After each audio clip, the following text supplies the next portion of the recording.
Yes, peoples, welcome to Outrageous TV. Genie here. Yes, and now. today I'm doing a special. I was having a conversation with my boy Big Just. What are you saying, brethren? Salute. And the conversation was alluding to the things that we dislike about the Premier League or dislike about football as a whole. And I thought, you know what? That's a fantastic idea. And that's why the camera's running right now. I need to get this off my chest. Stop being a bitch and come on. Now, don't get me wrong, I love football as a whole. Listen, I think the English Premier League is one of the best leagues in the world. Yes, now. Yes, it may be biased and I understand that and I respect that, but that's how I feel. That's where my heritage lies and I stand on that mountain. Say something. But here are 5 things that truly irk me and pull on my white fronts. What? I'm grown. Number 5, why is it that when a game of football starts, they kick it to the goalkeeper and the goalkeeper launches it? Why is that? What's going on here? You're trying to tell me, with all this years of experience, you can't think of a better strategy to start a game? So all of this money, all of this tech, all of this history, we can't think of a better game plan than starting from the back and building up play.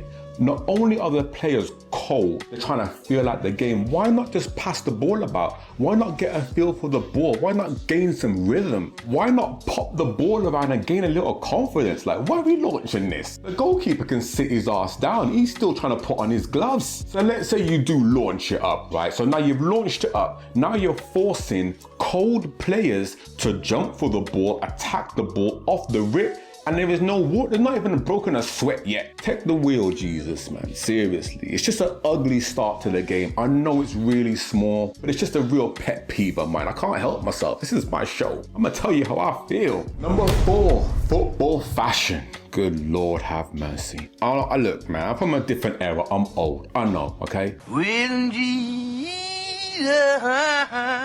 I'm from the era where a good tracksuit and a nice suit was mandatory, but some of these guys off the field, their dress sense, they think they're rappers, they think they're trappers. Now, look at me, I'm dressed, you know what I mean? But as a professional, present yourself as accordingly, please. Some of those guys are starting to dress like NBA players, and no one, and I do mean no one, needs that in this game. I'm telling you right now, we are 2 seasons from seeing players wearing batty riders and bras. Yeah, I said it.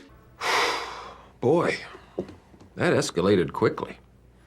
I mean, that really got out of hand fast. Already difficult enough seeing some of these hairdos, lines in your head. I'm all for it. I'm all for expressing yourself, but it's going a little too far, man. All this bling and jewelry, like, leave the diamonds alone, lads. Yes, now. Get yourself a nice plain Jane. It's okay. That's a really small pet peeve, but I see them online, innit? It's Instagram. I'm aware. I'm checking up, man. I'm doing my research.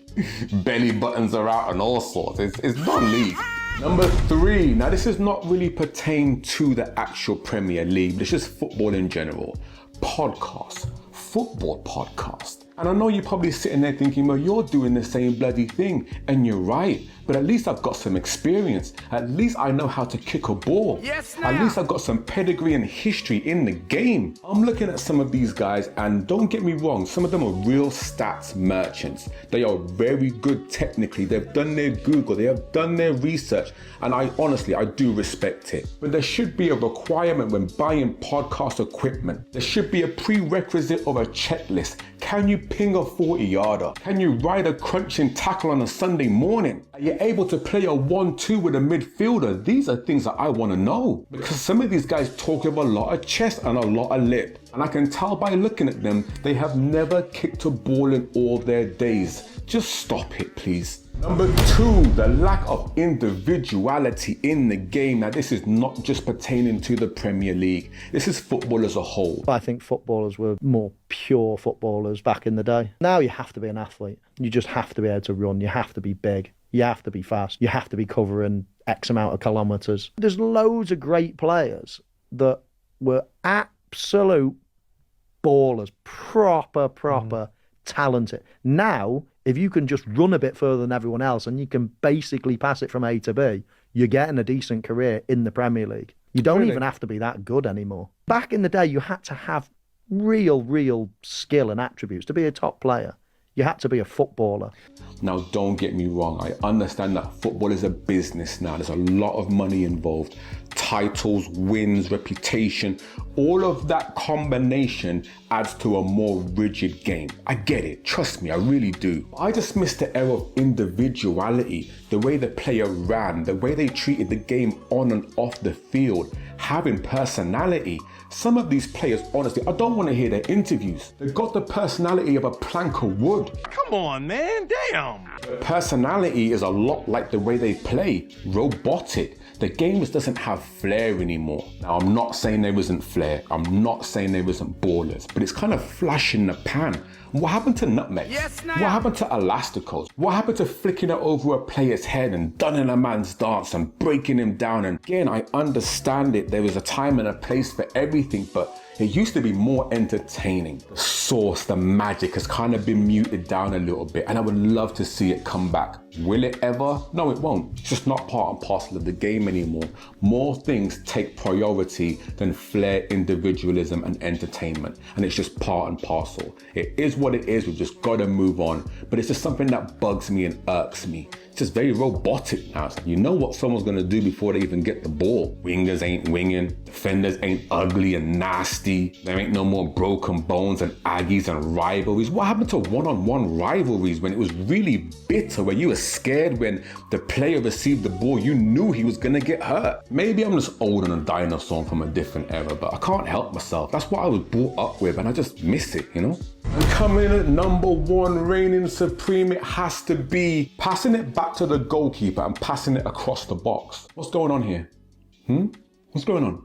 Can we discuss it, please? Do you know how many goals are conceded from blunders from the goalkeeper? If you're an average good striker in a season, you can net 3 to 5 easy goals just off the goalkeeper's blunders per season. Easy. When did it become normal for the less techie player, the coldest player, the least warmest and the least individually gifted feet-wise player so much responsibility in the most dangerous area of the park? Make it make sense, Lord. It is completely baffling to me. Now, I know they're trying to push this agenda of keeping possession and playing from the back and moving the ball around and getting more techie. Just stop it, please. It's not looking good. You can literally hear it in the crowd. When a ball is under pressure and they play it back to a goalkeeper, you can hear the crowd go, it's become normal. You know a mistake is going to be made, and that's why you'll see now good top strikers will press the ball. They will run their arse off because the likely chances and percentages of a mistake being made is too high not to. Who in their right mind is giving Jordan Pickford that much strength and power? Stop it, lad. Know your place, man. I'm from the era where playing across the box or even passing it back in certain situations, your gaffer not only would you give you a good old-fashioned rollicking, and I do mean spit, phlegm and hairdryer treatment, he would actually pull you off in front of your friends, in front of your family. It's embarrassing, and make you sit there with no jacket on, just freezing your ass off. Yeah, I've seen it, man. I've seen it. I'm watching games these days and I'm seeing this play out over and over again. And all I keep saying is, oh, one day it's gonna make sense. One day, oh, they gon' learn. Oh, they gon' learn today. But who am I? I'm not a coach, I'm not a manager, I'm not a technical director, I'm not anything. I'm just a geezer with a hood on talking into a camera. So what do I know? I can only speak on what I see, and this is what I see a lot. And it irks me. And that's my number one. Oh my God, I feel so much better. Don't you? I feel fantastic right now. I'm gonna be chippery for the rest of the day. If you have any more, leave them in the comment section. I would love to hear it and debate it. And if I've got anything wrong, leave it in the comment section. I got time. Trust me, my Twitter fingers be twittering. Hope you have a great day and all that. Stay focused, stay blessed. Little more.